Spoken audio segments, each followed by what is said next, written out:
Hi hello welcome. Gratitude चॅलेंजचा आजचा आपला आहे 14वा दिवस आणि या व्हिडिओमध्ये मी तुम्हा सगळ्यांचं मनपूर्वक स्वागत करते.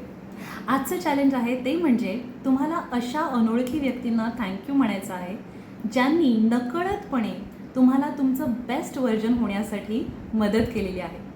त्यांनी कोणत्या ना कोणत्या प्रकारे तुम्हाला इन्स्पायर केलेलं आहे, मोटिवेट केलेलं आहे एखादी ॲक्शन घेण्यासाठी, ज्यामुळे तुम्ही तुमचं सध्याचं बेस्ट व्हर्जन बनू शकलेलं आहात. ओके, कागद पेन घ्या आणि त्यामध्ये तुम्हाला 21 अशी कारणं लिहायची आहेत की ज्यामुळे तुम्ही अशा अनोळखी व्यक्तींना थँक्यू म्हणू इच्छिता. माझ्याबद्दल बोलायचं झालं तर 2013 साली मी एका अमेरिकन यूट्यूबरला फॉलो करायला लागले. डॅरन ॲल्फ असं त्याचं नाव आहे आणि तो सायकलवरनं जगभर फिरतो आणि ती कल्पनाच मला खूप भारी वाटली, त्याचे व्हिडिओज भारी वाटले. आणि त्यानंतर गेस वॉट, मी स्वतः सायकल शिकले आणि त्यानंतर मी आणि माझा नवरा आम्ही दोघेही सायकल टुरिंग करायला सुरुवात झाली.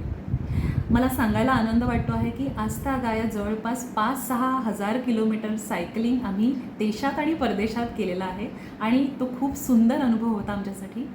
सो हे करण्याची प्रेरणा मला मिळाली डॅरन ॲल्फमुळे. So I am so grateful to him. दुसरं एक उदाहरण म्हणजे मुंबईकर निखिल या यूट्यूबरला मी फॉलो करते आणि त्याच्या एका व्हिडिओमध्ये मला ग्रो ॲपबद्दल कळलं. इन्व्हेस्टमेंट करण्यासाठी मी प्रेरित झाले आणि इन्व्हेस्टमेंट करायला सुरुवात केली त्या ॲपमध्ये आणि त्याचा फायदा मला मल्टिपल सोर्सेस ऑफ इन्कम बनवण्यासाठी आज होतो आहे. So I am so grateful. So अशा अनेक अनोळखी लोकांनी आपल्या आयुष्यामध्ये आपलं बेस्ट व्हर्जन होण्यासाठी कॉन्ट्रीब्युशन दिलेलं असतं. तर आज तो दिवस आहे त्या सगळ्यांना थँक्यू म्हणण्याचा. चला तर मग आज हे चॅलेंज लगेचच पूर्ण करा आणि तुमच्या भावना, तुमचे विचार माझ्याबरोबर शेअर करा. I would love to read your comments. Please share. Okay, so I am looking forward. So आपण उद्याच्या व्हिडिओमध्ये भेटूया. तोपर्यंत take care. God bless you. Lots of love to you. Bye.